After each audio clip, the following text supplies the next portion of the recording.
Baiklah adik-adik, sekarang kita bahas soal yang ketiga. Dua basa nitrogen purin yang menyusun DNA adalah titik-titik. Oke, sekarang kita bahas tentang substansi genetik. Ya, substansi genetik itu sama saja dengan materi genetik ya. Nah, materi genetik itu terdiri dari asam nukleat yang nantinya terbagi jadi dua, ada DNA dan juga RNA ya. Jadi substansi genetik itu ada DNA dan RNA. DNA itu kepanjangannya apa? Kepanjangannya adalah deoksiribosa nukleat asid.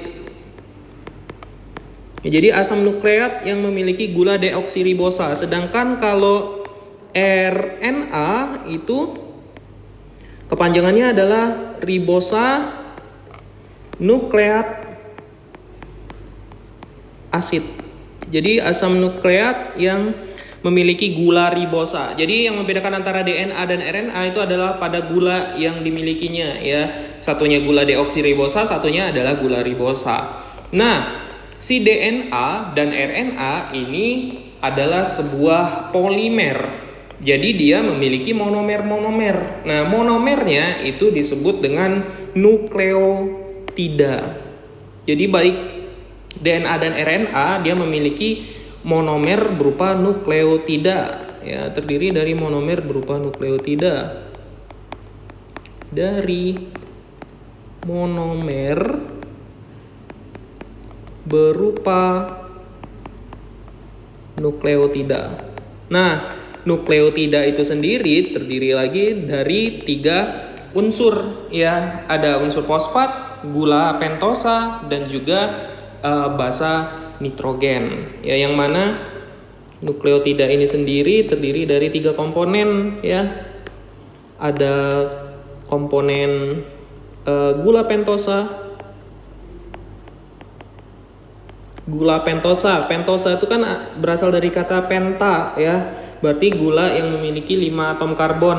Kemudian gula pentosa yang 5 atom karbon itu terdiri dari apa? Ialah tadi deoksiribosa dan gula ribosa ya, tergantung DNA atau RNA yang ditanya.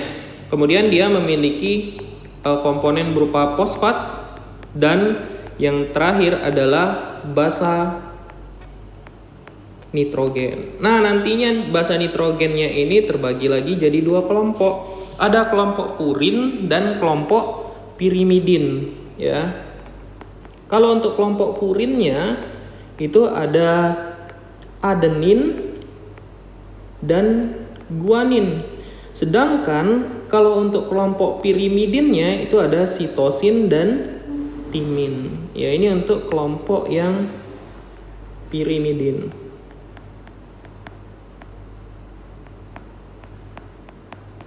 Nah, gitu ya. Yang mana kalau pada DNA nantinya adenin ini berpasangan dengan timin dan guanin ini berpasangan dengan sitosin. Karena adanya pasangan-pasangan itu tadi, nantinya si DNA itu akan membentuk struktur yang disebut dengan double helix atau untai ganda ya. Nah, gitu. Nah, kalau pada RNA itu tidak ada timin ya, timinnya digantikan dengan suatu basa nitrogen lain yang disebut dengan urasil. Gitu ya. Nah, maka dari itu jawabannya apa untuk nomor 3? Kan yang ditanyakan itu adalah purin yang menyusun DNA. Maka jawabannya itu adalah adenin dan guanin. Ya, karena udah jelas ya, di DNA itu ada 2 macam basa purin, yaitu adenin dan guanin. Oke ya. Nah, ini jangan lupa nih, urasil ini hanya ada pada RNA, sedangkan timin itu pada DNA. Oke, sampai di situ dulu penjelasan kakak untuk soal nomor 3. Kakak harap adik-adik bisa memahami apa yang sudah kakak jelaskan. Untuk soal-soal berikutnya akan kita bahas pada video-video selanjutnya.